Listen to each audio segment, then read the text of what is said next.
जी मुलं आताच्या परीक्षामध्ये उत्तीर्ण झालेत, स्पर्धा परीक्षेमध्ये, अशा लोकांचा आणि त्याच बरोबर की जे मागेही सिलेक्ट झाली होती पण आतापर्यंत त्यांचा सन्मान झाला नव्हता, तर त्यानिमित्ताने या सगळ्याच लोकांना एकत्र बोलवून त्यांचा सन्मान आणि त्या सन्मानाच्या निमित्त आम्हाला बोलवलं. माझ्याबरोबर माझे सर्व्हिसमधले सिनियर आणि या मान तालुक्याचे सुपुत्र डॉक्टर नितीन वाघमोडे सर, त्याचबरोबर ज्यांनी मगाशी भाषण केलं ते आत्ताच नुकतेच झालेल्या परीक्षेमधले DYSP प्रदीप गोरड, आत्ता ज्यांनी भाषण केलं ते याच गावचे सुपुत्र नागू विरकर सर आणि या देवस्थानाचे ट्रस्ट कोळेकर आणि सरपंच आणि सगळेच तुम्ही. खरं तर 2-3 तास झालं प्रोग्राम चालू आहे आणि अतिशय बरेच सगळ्यांचं माझं लक्ष होतं की अतिशय ध्यान देऊन सगळे लोक ऐकतात की हे लोक काय ऐकतात, निवेदक नक्की काय बोलतात आणि सगळ्या गोष्टीचं इतकं छान. म्हणजे सर्वप्रथम जे धुळदेव नॉलेज ट्रस्ट फाउंडेशन आहे, तुम्ही सांगताना सांगितले की आम्ही एक सुशिक्षित लोक आहोत आणि एकत्र येऊन हे फाउंडेशन तयार केलेले आहे आणि त्याचा जो पहिला एक्सपेरिमेंट आहे ते हा तुमचा असेल. खरंच यात्रा आपला भाग जर बघितला, मान असेल, आटपाडी असेल किंवा आजूबाजूचे 4-5 तालुका असतील, दुष्काळी भाग आहे आणि पारंपरिक व्यवसाय सगळ्यांना माहीत आहे, मेंढपाळ आहेत. यात्राचा जो हा म्हणजे ह्या 2-3 महिन्यामध्येच मला वाटतं ह्या मार्च असेल, एप्रिल असेल, मे या 2-3 महिन्यामध्ये बऱ्याच गावच्या यात्रा असतात.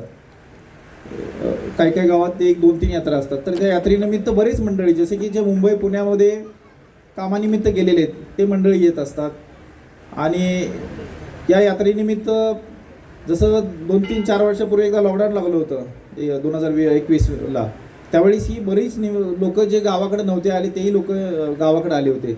तसंच मला असं वाटतं की यात्रा पण असाच एक प्लॅटफॉर्म आहे की दरवर्षी न चुकता बरीच मंडळी आपली जिथं जिथं आपण कार्यरत असतो त्या तिथून गावाकडे येत असतात आणि आपल्या पै पाहुणे या सगळ्यांना भेटत असतात.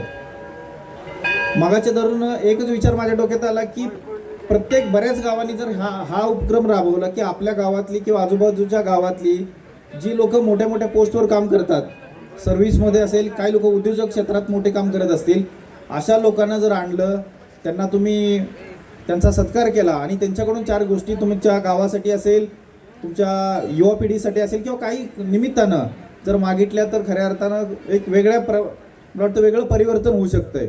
एक तुम्ही विचार करा, गावामध्ये ज्यावेळेस 200-400 कुटुंब असतात, एक 20 ते 25 कुटुंब असतात की त्यांच्या घरातली कोणतरी चांगल्या सर्व्हिसला कामाला असते आणि ती लोक मुंबईला असतील किंवा शासकीय सेवेत असतात आणि तुम्ही जर नेमकं त्यांना जर अशा कार्यक्रमाला बोलवून मान सन्मान दिला आणि त्यांच्याकडून काही जर डिमांड केली काही गोष्टीसाठी, गावाच्या भल्यासाठी किंवा गावात एखादं विकास काम असेल किंवा गावाची नवीन पोरं शिकणारे आहेत त्यांच्या शिक्षणासाठी, तर मला असं वाटत नाही की सुज्ञ माणसं आणि ही शिकलेली माणसं, कारण प्रत्येकातला आम्ही स्वतः ह्यातला प्रत्येकजण ह्याच परिस्थितीतनं गेलेला आहे, त्यामुळे मला नाही वाटत की कोणी ह्या गोष्टीला नाही म्हणेल.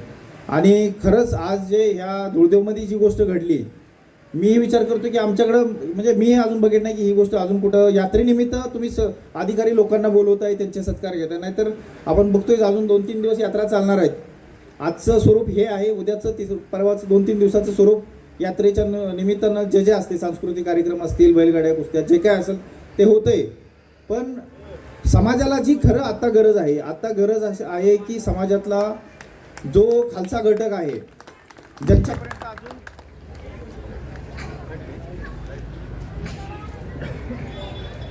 लाईट थोडा पडला लाईट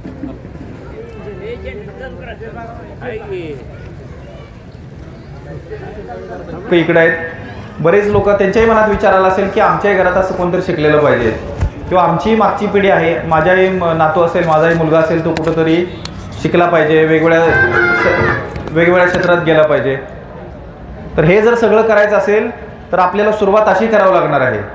समाजामध्ये जी चांगली लोक आहेत, शिकलेली लोक आहेत, त्यांचा तुम्ही मान सन्मान करा, त्यांचा गायडन्स घ्या, त्यांच्यापर्यंत पोचायचा प्रयत्न करा. ज्यावेळेस हे होणार आहे त्यावेळेस तुम्हाला ते लोक चांगल्या पद्धतीने गाईड करतील. आज हे चालू झालं. हां हां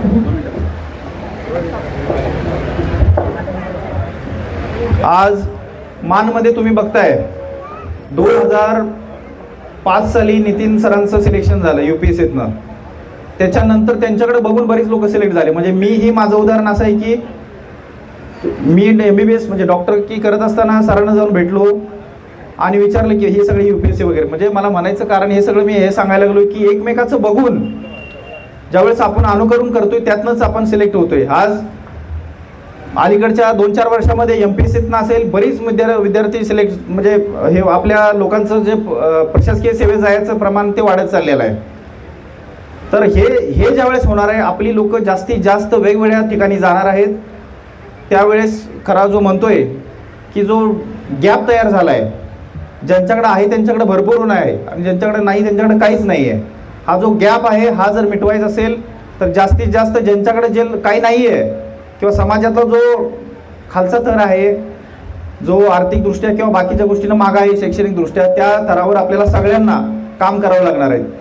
विशेष करून जे लोक आम्ही सगळेच जिथं गेलोय, आमची नैतिक जबाबदारी आहे की जी लोक मागं आहे त्यांना आपल्या हाताला धरलं पाहिजे, त्यांना 4 गोष्टी सगळ्या सांगितल्या पाहिजेत आणि त्यांच्यातलं जे टॅलेंट आहे ते आपण बाहेर काढायचा प्रयत्न केला पाहिजे.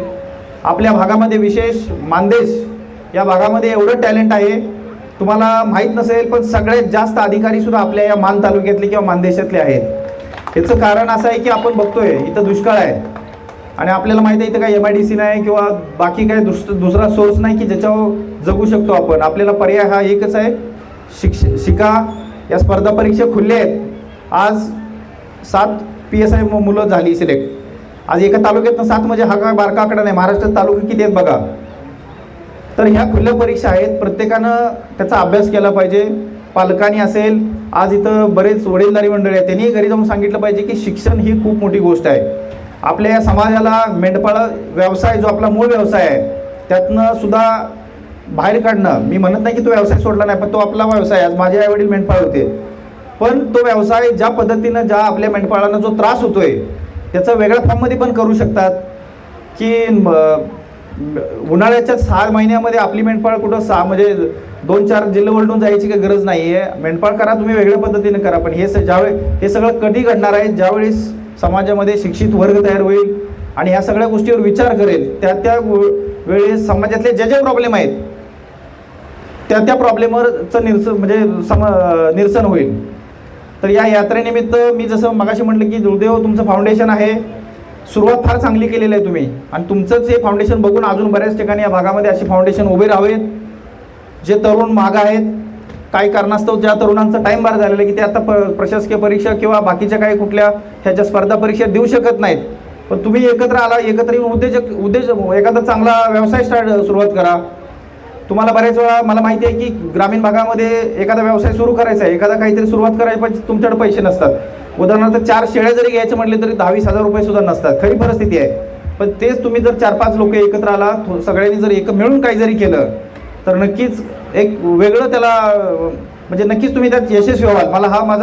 मी गेल्या 5-6 वर्षामध्ये बऱ्याच गोष्टीचं अभ्यास केला आहे आणि त्यातनं मी काही गोष्टी हे केलेत की ज्यावेळेस आपण एकत्र येऊ, ह्या भागामध्ये असो किंवा मुंबईमध्ये पण जो आपला वर्ग गेला आहे तिथंही तुम्ही जर एकत्र येऊन काही गोष्टी केल्या तर नक्कीच मोठ्या प्रमाणात तुम्ही त्या गोष्टी करून आपण म्हणतोय की बाकीचं काही समाज आहेत किंवा काही जो भाग आहे की तो पुढे आहे, व्यवसायात पुढे आहे, प्रशासनात पुढे आहे. आपल्याला पण तिथं जायचं असेल तर आपल्या सगळ्यांची जबाबदारी, ज्या लोकांना नॉलेज आहे या गोष्टीचं तुम्ही त्यांच्याकडे पोहोचला पाहिजे, त्यांच्याकडून ज्ञान घेतलं पाहिजे आणि ज्यांच्याकडं काही नाही आहे अशा लोकांनी की बाबा तुम्ही आम्हाला काही द्यायचं ते करू अशा प्रकारची भूमिका दाखवली पाहिजे. हा एक्सपेरिमेंट मी आता माझ्या आटपाडी तालुक्यातून सुद्धा चालू करतो की ज्या मुलांच्या हातात व्यवसाय नाही आहे अशा मुलांना किंवा नोकरी नाही आहे अशा मुलांना काहीतरी व्यवसाय उभा करून द्या. असं जर केलं तरच खऱ्या अर्थानं मी जे मगाशी सुरुवातीला म्हटलं की ग्रामीण आणि शहरी भागामध्ये जो गरिबी श्रीमंतीचा जो दरी आहे ही फार मोठी आहे, ही मिटवली पाहिजे. बऱ्याच लोकांचा जो त्रास आहे तो ज्या लोकांना नाही तो त्रास त्यांना सुद्धा त्यांचा त्रास कळला पाहिजे आणि त्याच्यासाठी त्यांनी प्रयत्न केले पाहिजेत. तरच आपण एक समाज म्हणून खरं अर्थानं नैतिकता समाजात काय असते ती सगळ्यांनी आपण बाळगली पाहिजे. माझ्यानंतर नितीन सर बोलणार आहेत. बरेच विषय मला 2-3 तास झाले लोक बसलेले आहेत. मी काही जास्त नाही बोलत, पण विशेष तुमच्या दोघांचं दादा आणि अमोल पांढरे साहेब तुम्ही दोघं या सगळ्यांसमोर सांगतोय की समाजामध्ये कुठंही एखादा प्रोग्राम असू द्या आणि त्यांना असं वाटतं की तो समाज उपयोगी आहे, हे दोघं तिथं जाऊन, आणि सचिन तुम्ही पण जाऊन त्याचं कव्हरेज करताय, हे खरंच चांगली गोष्ट आहे. आजकाल प्रत्येकाच्या हातात तुमच्या मोबाईल आहेत आणि तुम्ही अलीकडे बघितलं असेल, प्रदीपची स्टोरी असेल किंवा आता पण मला वाटतं मी काहीतरी इंस्टाग्राम किंवा फेसबुकला काही स्टोऱ्या बघितल्या होत्या मान तालुक्यातल्या, ह्या स्टोऱ्या पोचवायचं काम हे मुलं करतात. आणि त्यांची छोटी जरी आज मीडिया असेल तरी मला विश्वास आहे की येणाऱ्या 10 वर्षात ही मीडिया हाऊसेस मोठे बनतील नक्कीच. कारण तुम्ही जे एका छोट्या मोबाईलवरनं आज तुमचा मीडिया हा पत्रकारितेचा व्यवसाय चालू केलेला आहे, नक्कीच तुम्ही मोठं बनसाल. कारण तुम्ही ज्या घटकांना आतापर्यंत दाखवलं जात नव्हतं मीडियासमोर, आणि हे दाखवायचं काम जे आहे हे तुम्ही करताय, त्याच्यात एक बदल घडतोय की एखादा मुलगा किंवा ही जी लहान मुलं आहेत त्यांच्या लक्षात येते की आपल्याच गावातला किंवा आजूबाजूच्या गावातला एखादा मेंढपाळाचा किंवा कष्टकऱ्याचा पोरगा जर DYSP होतोय, IRS बनतोय, IAS बनतोय, तर आपण का नाही बनलं पाहिजे, ही जी भावना ही तुम्ही स्प्रेड करायला लागलेलं आहे. आणि तुमचं जे कंटेंट आहे ते खरंच वेगवेगळे यायला लागलेलं आहे. मला वाटते बाकीचे पण पत्रकार आहेत, तुम्ही तुमच्या लेवलचं काम करतायच. या यात्रेनिमित्त जसं मी म्हटलं की एक वेगळा कार्यक्रम तुम्ही घडवून आणला. खरंच तुमच्या या सगळी ट्रस्टी असेल, तुमच्या फाउंडेशनचे यंग सदस्य असतील, सगळ्यांचं मी कौतुक करतो. आणि मी स्वतःहून ज्या वेळेस तुम्हाला माझ्याकडून कधी मदत लागेल, जे काय मदत गायडन्स असो किंवा कशाची मदत असेल, त्यावेळेस मी तुमच्या मदतीला मी उभा राहील. आणि जी मी भावना व्यक्त केली, या मानदेशामध्ये काय घडायला पाहिजे, या मानदेशातले प्रॉब्लेम काय आहेत, ह्याच्यावर नक्की डिस्कशन झालं पाहिजे, ह्याच्यावर चर्चा झाली पाहिजे. आणि त्या चर्चेतनंच ह्या मार्ग निघेल की ह्या भागाचे जे प्रॉब्लेम आहेत त्या प्रॉब्लेमला आपण सगळे एकत्र येऊन आपण त्याच्यावर सोल्युशन काढूया, अशी या धुळोबा चरणी मी एक अपेक्षा व्यक्त करतो. आणि या यात्रेनिमित्त सर्व भाविकांना मी परत एकदा शुभेच्छा देतो. आणि परत एकदा ज्यांनी हे नियोजन केलं त्या सगळ्यांचं कौतुक करतो की तुम्ही अतिशय चांगलं नियोजन केलं. मध्ये लाईट गेली पण तुमच्याकडे अल्टरनेटिव्ह पर्याय सुद्धा तुम्ही अवेलेबल करून ठेवला होता. परत एकदा तुमच्या सगळ्यांना यात्रेनिमित्त शुभेच्छा देतो. मला इथं बोलवलं यानिमित्त मी धन्यवाद मानतो आणि थांबतो. जय हिंद. धन्यवाद सर सर्वांसाठी.